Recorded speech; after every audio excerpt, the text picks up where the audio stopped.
Lovely, என் மேல உங்களுக்கு எவ்வளவு அன்பு. இது என்ன எகிப்து பேரடை கிளியோபாட்ராவுடைய கிரீடம் வேணுமா, மும்தாசுடைய மோதிரம் வேணுமா, இல்ல நூர்ஜஹானுடைய நெக்லஸ் வேணுமா? எது வேணும்? அதெல்லாம் ஒண்ணு வேண்டாம் ஐயா. நீங்க எப்பவும் எங்க அம்மா கூடவே இருந்தா அதுவே போதும். அது சரி, பாம்பேல 5 ஸ்டார் ஹோட்டல் கட்டுறதா சொன்னீங்களே, என்ன? அடுத்த மாசம் அதுக்கு அடுத்த வருஷம் ஓபனிங் செரமனி.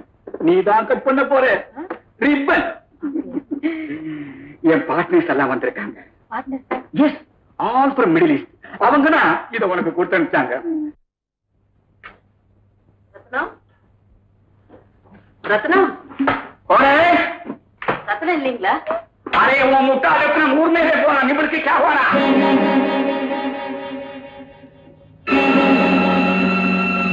என்னமே பாத்துக்கிட்டே இருக்குது. நிமிர்க்கு என்ன வேணும்? எனக்கு தெரியலையா? நான் மங்களங்க. மங்களா? ஏன் மங்களம்? நீங்க தாலி கட்டின மனைவிங்க. அரே சைத்தான், நம்மளுக்கு இன்னும் கல்யாணமே ஆகல. மாலும் கல்யாணம் பண்ண வேண்டிய வயசுல நமக்கு ஒரு பொண்ணு இருக்குதுங்க. அரே படா சோக்கி, तुम அட்ரஸ் மாறி வந்துட்டான். நம்ம முதல் நாள் பாம்பே में है, इधर बिजनेस का आया. இப்ப நீங்க இருக்கிற நிலைமையில என்ன உங்க மனைவின்னு சொல்றது உங்களுக்கு கேவலமா தான் இருக்கும். இருந்தாலும் இந்த வீட்டுல எனக்கு ஒரு வேலைக்காரங்கிற இடத்தையாவது கொடுங்க. உங்க முகத்தை பார்த்துக்கிட்டே நான் காலம் சொல்லிடுறேன். अरे तुम गला का बन रहा, तुम इधर से जाया नहीं, मैं गुरका को बुलाता. உங்களுக்கு மனசாட்சின்னு ஒண்ணு இருந்திருந்தா என் நிலைமையை பார்த்து அதுக்காகவே இருக்கும். உங்களுக்கு அது இல்லை, நான் நல்லா தெரிஞ்சுக்கிட்டேங்க. நான் வரேன்.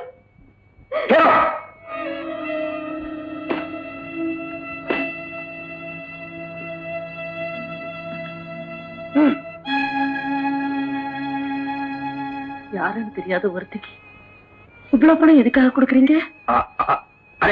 அது வந்து நிம்பளை பார்த்தா ரொம்ப பாவமா இருக்கு, பொண்ணு வேற இருக்குன்னு சொல்ற, செலவுக்கு வச்சுக்கோ. நான் செய்த பாவத்தை இந்த பணம் போய்க்கிறாருங்க. இவ்வளவு காலமா உங்க பணத்தை நம்பியா நான் வாழ்ந்துட்டு இருந்தேன்.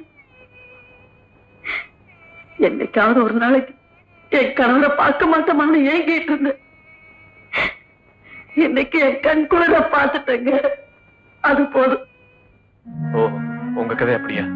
ஆமாங்க, என்ன பெத்தவங்க மதுரைக்கு பக்கத்துலதான் இருக்காங்கன்னு கேள்விப்பட்டேன். அதனாலதான் நான் இங்க வந்தேன். இங்க தெரிஞ்சவங்க வீட்டுல தங்கி இருந்தேன். அப்பப்பா, அங்க நடக்கிற அக்கிரமத்தை தாங்க முடியல, அதனால வெளியில வந்துட்டேன். அப்படி அங்க என்னங்க நடக்குது? அத நான் அப்புறமா சொல்றேன். இப்ப எனக்கு தங்கறதுக்கு ஒரு இடம் வேணும். நீங்க விரும்பினா இங்க என்னோடய தங்கிக்கலாம், உங்க இஷ்டம். ஓகே, வாங்க போலாம்.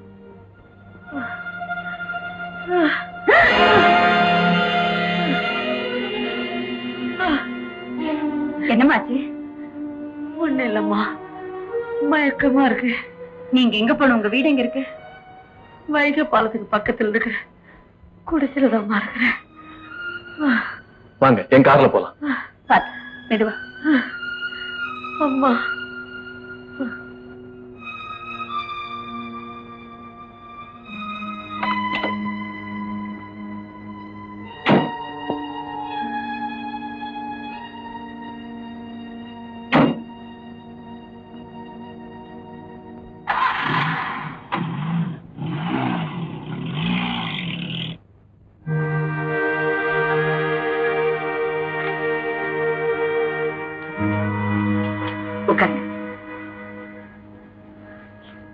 ரொம்ப நன்றிமா. நீ நல்லா இருக்கணும். உன்ன மாதிரி உள்ளவங்களை உபசரி கூட முடியாத நிலைமையில இருக்கு. பரவாயில்லம்மா, உடம்ப நல்லா பாத்துங்க. நான் போயிட்டு வரேன். கொஞ்சமா முத என் குடிசைக்கு வந்திருக்கிறேன். ஒரு வாய் பச்சை தண்ணி கூட குடிக்காம போக கூடாது.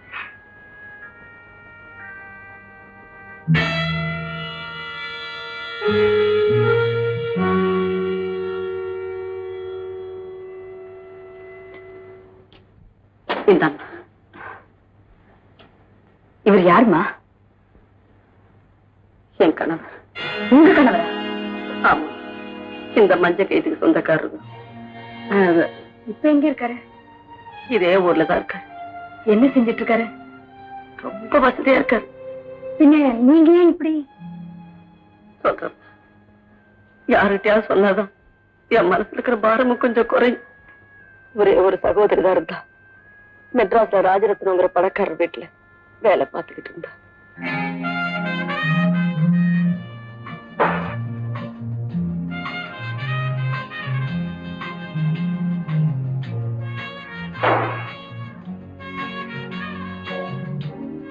ஐயா, ஐஸ் கேட்டீங்களே, போடு.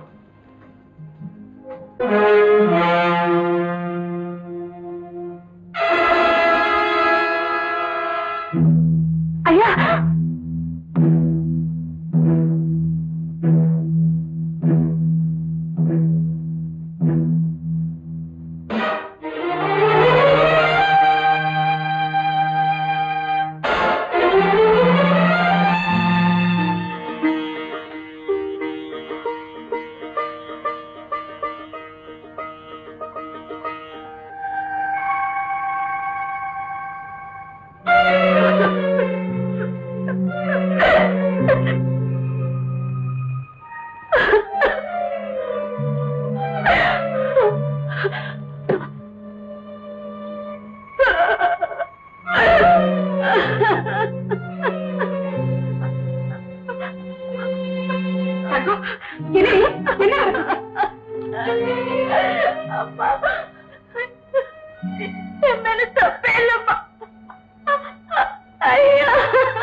மிருகம்.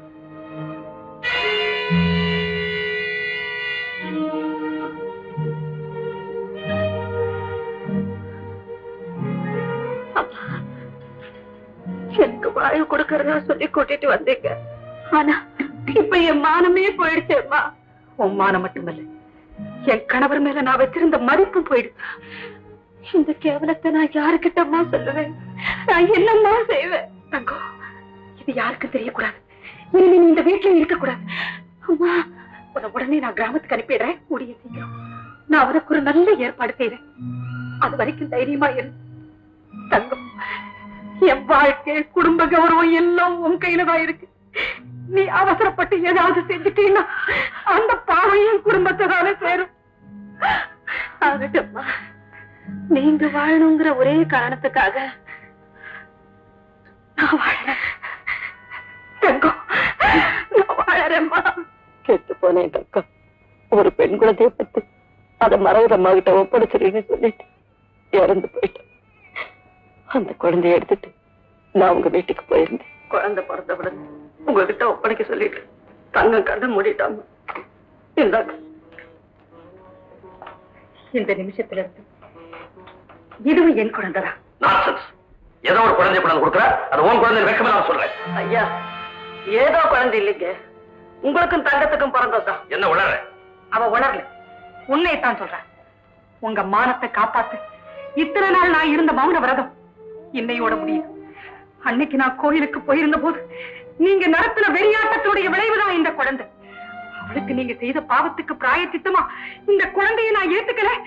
தங்கத்துடைய சாபம் நம்ம குடும்பத்தையே சாம்பலாக்கிடும். அப்படி ஏதாவது இருந்தா குழந்தைய கொண்டு போய் அனாதாசிரமத்தில் சேர்த்து நிறைய பணத்தை கொடுத்துருவோம். இது உன் வயிற்றுல பிறந்த குழந்தை இல்லையே. ஆனா உங்க ரத்தங்க, அதை மறந்துடாதீங்க. அன்னைக்கு நடந்த சம்பவத்தினுடைய விளைவுகளுக்கு நான் பொறுப்பேற்றுக்கிறேன்னு சொல்லி தங்கத்தை சமாதானப்படுத்தி அனுப்பி வச்சேன். அப்படி நான் சொல்ல அவ அப்பாவுடைய துப்பாக்கி என் குங்குமத்தையே அடிச்சிருக்கும். என்ன சொல்ற நீ? இந்த பாருங்க, எனக்கு பிறந்த குழந்தைக்கு நீங்க தான் தகப்பன்னா, தங்கத்துக்கு பிறந்த இந்த குழந்தைக்கு நீங்க தான் தகப்பன்.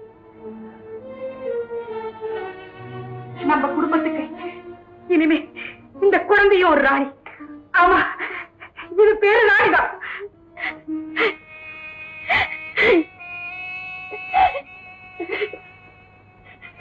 ஏன் அழற? என் கதையை கேட்டதும் இல்ல, உங்க கதையை கேட்டதும் என்ன அறியாம அழுக வந்துடுச்சு. அப்புறம் என்னமா நடந்தது? குழந்தைய ஒப்படைச்சதுக்கு அப்புறம் அந்த வீட்டு பக்கமே நான் போகல. வயசு வந்த பொண்ணு தனியா இருக்க கூடாதுன்னு ஊர்ல இருக்கிறவங்க எல்லாம் ஒன்னா சேர்ந்து இவர் எனக்கு கட்டி வச்சாங்க. கல்யாணத்துக்கு முன்னாடியே கண்டபடி தெரிவார். கள்ளக்கடத்தல், திருட்டு, குடி எல்லா கெட்ட பழக்கமும் அவருக்கு இருந்தது. இதெல்லாம் தெரிஞ்சிருந்தது அவரை நான் கட்டிக்கிட்டதுக்கு காரணம் எப்படியாவது அவரை திருத்திடலாங்கிற நம்பிக்கைதான். அவர் திருந்தவே இல்லை. வழக்கம் போல ஒரு திருட்டு கேஸ்ல போலீஸ் அவரை பிடிச்சிருச்சு. ஆனா அந்த போலீஸ் கிட்ட இருந்து அவர் எப்படியோ தப்பிச்சு ஓடிட்டார். கெட்டு ஓடி போன மனைவி திரும்பி வந்தா எந்த கணவரை ஏத்துக்க மாட்டேன். ஆனா கெட்ட அலைஞ்ச கணவன் எப்ப திரும்பி வந்தாலும் எந்த மனைவியை ஏத்துக்குவா இல்லையாம்மா? அது மாதிரிதான் அவருக்காக நான் காத்துக்கிட்டு இருந்தேன். இன்னைக்கு என் சொந்தக்கார பையன் ஒருத்தரை பார்க்க போன இடத்துல எதிர்பாராத விதமா அவரை சந்திச்சேன். உங்களை பார்த்ததும் அவர் என்ன சொன்னாரு? நீ யாருன்னு கேட்டார். அட பாவி, பாவி அவர் இல்லம்மா, நான் தான். உங்களுக்கு குழந்தை இருக்குன்னு சொன்னீங்களே, ஆனா பொண்ணா? பொண்ணுதான். அவளும் உங்க அப்பா மாதிரியே தான். என் பேச்சு கேட்கறதே இல்லை. யாரோ ஒரு காலி பையன் கூட சேர்ந்து சுத்திக்கிட்டு இருக்கிறான்.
சபாஷ், பியூட்டிஃபுல்.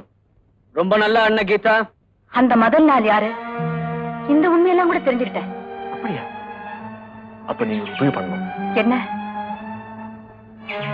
ஐயோ, அது ரொம்ப ஆபத்தாச்சே. டோன்ட் வரி, நான் உங்க பின்னாலேயே நிழல் மாதிரி தொடர்ந்து வருவேன். சரி.